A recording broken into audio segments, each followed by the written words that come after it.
Hello નમસ્કાર ખેડૂત મિત્રો, સરળ એફ તમારું સ્વાગત કરે છે કુમિન ફ્યુચર્સ ની અંદર, એટલે કે જીરું અને જીરું વાયદાની માહિતી લઈએ. પહેલા જે ખેડૂત મિત્રો નવા હોય છે એમને સબસ્ક્રાઇબ અવશ્ય કરે, જેથી તમને રોજે રોજ નવી અપડેટ અને તમારા પાક વિશે તમને કંઈક નવું જાણવા મળે એ માટે છે. બીજા ખેડૂતોને ભાગ શેર કરી શકો છો વોટ્સઅપ ગ્રુપ અને ફેસબુક પેજ ઉપર. તમને ભાગ સારો લાગે તો ભાગને લાઈક અવશ્ય કરો, જેથી અમને પ્રોત્સાહન તમારા તરફથી મળતું રહે.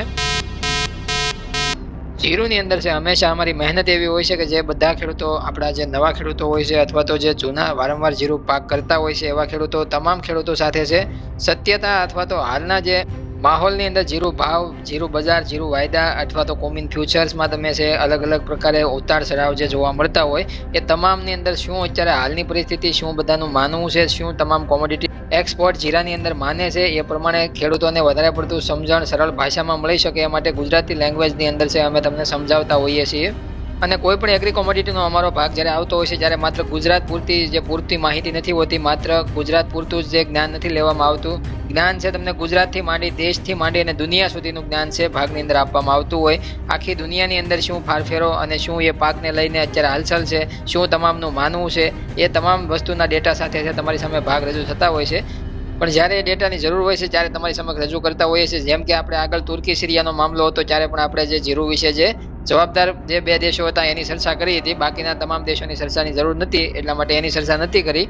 કેવી રીતના કાલના ભાગમાં છે આપણે 5 વર્ષમાં 5-7 વર્ષની અંદર છે જીરુની અંદર કેવી રીતના ઉતાર ચઢાવ, આવક, ઉત્પાદન અથવા તો જે ભાવની કેવી આપણે રેન્જ જોવા મળે એ આપણે 5 મિનિટની અંદર જે નવા ખેડૂતોએ જે જીરું આ વર્ષે જે કર્યું છે અથવા તો ઉત્પાદન છે આ વર્ષે જ લેવાના છે અને વધારે જીરુની અંદર છે અમારા તરફથી જેટલી બને એટલી વધારે માહિતી મળે એ જ અમે પ્રયત્નો સાથે જે કામ કરતા હોઈએ છીએ હરેક કોમોડિટીની અંદર. તો આજની જીરું બજારની ચર્ચા કરીએ તો 4,000 રૂપિયાથી લઈ અને 4,900 રૂપિયા સુધીના ભાવ છે આપણે જનરલ કેટેગરીમાં જોવા મળ્યા. જનરલ સુપરની અંદર જોઈએ તો આપણને ભાવ છે 4,500 થી જોઈએ તો 5,500 રૂપિયા સુધી છે આપણે ઊંચામાં જોવા મળતા હતા. જીરુની અંદર છે A1 સુપર એક્સ્ટ્રા ક્વોલિટીની અંદર છે ભાવ આપણે 5,000 રૂપિયાથી લઈને 5,900 અને 6,000 સુધી છે ગુજરાતના અમુક વિસ્તારોમાં વેચાણ પહોંચ્યું છે. હવે જોઈએ વધુ ઉત્પાદનની સંભાવનાને કારણે જીરાના ભાવમાં આપણને ઘટાડો વારંવાર જોવા મળ્યો. કુમિન ફ્યુચર એટલે કે જીરું, જીરાને જીરું તરીકે પણ અમુક વિસ્તારોમાં ઓળખવામાં આવતું હોય, એટલે અલગ અલગ નામો છે આપણે લેતા હોઈએ છીએ વારંવાર. એટલે અમુક નવા ખેડૂત મિત્રો જે ભાગને જોતા હોય છે તેને વધારે સમજવા માટે છે અલગ અલગ નામનો ઉપયોગ થતો હોય છે. તેના ભાવમાં નીચા વલણનો સામનો કરવો પડ્યો હતો, જે 1.99% ઘટાડા સાથે 27,95 પર સ્થિર થયો હતો.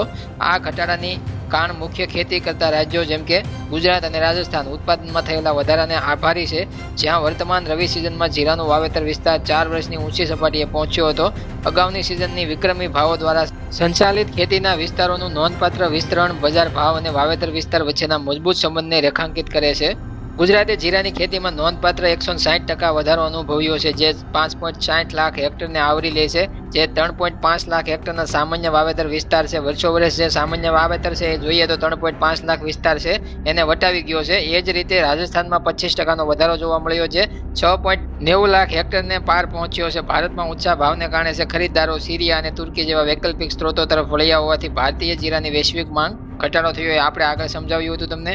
જોકે છે ઓક્ટોબરથી નવેમ્બર 2023 દરમિયાન નિકાસમાં 30.4% વધારો થયો હતો, જે સંભવિત પુનરુત્થાનનો સંકેત આપે છે. આ સમયગાળા દરમિયાન છે જીરાની આયાત 1,037.63% ઘટી અને 16,330.19 ટન થઈ હતી, જે નવેમ્બર 2023માં નોંધપાત્ર રીતે 81.18% ઘટાડા સાથે રહી હતી. ઊંઝાના મુખ્ય હાજર બજારમાં જીરાની કિંમત 31,062 રૂપિયા પર સમાપ્ત થઈ હતી, જેમાં 57%નો ઘટાડો જે આખા વર્ષ દરમિયાન આપણે જોવા મળ્યો છે. આપણને વાયદાની અંદર છે આપણે ફંડામેન્ટલ રીતે છે આ કારણો છે અત્યારે હાલ માર્કેટમાં ચાલી રહ્યા છે, અને એ પ્રમાણે ટેકનિકલ રીતે આપણે સમજીએ તો ટેકનિકલ દ્રષ્ટિકોણથી આપણને બજાર લાંબા સમયથી લિક્વિડેશનમાંથી પસાર થઈ રહ્યું હોય એવું હાલ જોવા મળે છે, જેમાં ઓપન ઇન્ટરેસ્ટમાં 2.1%ના ઘટાડા સાથે 1902 પર સેટલ થવાનું છે. કિંમતોમાં 550 રૂપિયાનો ઘટાડો થયો છે. જીરાના હાલમાં ભાવ છે 26,700 પર સપોર્ટ શોધી રહ્યો છે, કારણ કે વાયદો છે આપણે વારંવાર કહીએ છીએ કે સપોર્ટ લેવલ બનાવી નાખે અહીંયા તો અહીંથી ઘટતો અટકી જાય અથવા તો અહીંથી બાઉન્સ બેક આપવા માટે તૈયારી કરી શકે, અને વધુ ઘટાડો છે 26,290 ના સ્તરે છે આપણને ચકાસવા જોવા મળી શકે. વાયદો છે ચકાસી શકે છે. ઉપરની બાજુએ પ્રતિકારક 27,560 રૂપિયા પર અપેક્ષિત છે. ઉપરની સંભવિત સાલ સાથે ભાવ છે આપણે 28,010 રૂપિયાની કસોટી કરી શકે છે, એટલે કે ઉપર 28,000નું લેવલ છે વાયદામાં જોવા મળે. ત્યાંની કુમિન ફ્યુચર્સની અંદર છે આપણને માર્ચ વાયદામાં છે જે વધારે પડતો સુધારો છે આપણે 28 ઉપરની સપાટી એટલે કે 28,000 ઉપર વાયદાની જે મથાળાની સપાટી 2 થી 3 દિવસ જોવા મળે તો આપણે વાયદા ઉપર છે નવી તેજી છે, નવા સુધારાના દરવાજા ખુલી શકે છે. નહીં તો ભાવ છે આપણને અત્યારે હાલ સપાટી એટલે કે તળિયાની સપાટી 26,000ની અને 26,700 સુધી છે આપણને સપોર્ટ લેવલ બનવા માટે છે વાયદો તૈયારી કરી રહ્યો છે. એટલા માટે છે વાયદાની અંદર છે આપણે જોઈ શકો છો વારંવાર ઉત્તર ચડાવ આપણને વાયદામાં જે જોવા મળે છે એમાં માત્ર ને માત્ર લેવલ છે આપણે નીચેનું 25,500 થી 26,000નું છે. તળિયાનું લેવલ એને તોડવા માટે સક્ષમ વાયદો નથી બનતો. એટલા માટે નીચેના ભાવ જવા માટે અથવા તો નીચે હજી ભાવ ઘટવા માટે છે 25,500નું લેવલ તોડવું જરૂરી છે. તો જ ભાવ છે હજી વધારે પડતા ઘટી શકે, નહીં તો બજાર છે અહીંયાથી બાઉન્સ બેક વાયદામાં જે કોમિન ફ્યુચર જીરાની બજાર છે ત્યાંથી નવા સુધારાના આગામી સમયમાં દરવાજા ખોલી પણ શકે છે. તો મિત્રો આજનો ભાગ અહીંયા પૂરો કરીએ છીએ. ભાગ તમને સારો લાગ્યો હોય તો ભાગને લાઈક કરજો અને સબસ્ક્રાઇબ ચેનલ સાથે જોડાવા માટે અવશ્ય કરજો, જેથી તમને કાંઈક ને કાંઈક નવી માહિતી, નવા ન્યૂઝ આ ચેનલના માધ્યમથી મળ્યા કરે. હવે મળીશું નવા ટોપિક સાથે. જ્યાં સુધી તમામ ખેડૂત મિત્રોને જય જવાન, જય કિસાન, જય ભારત, જય ઠાકર.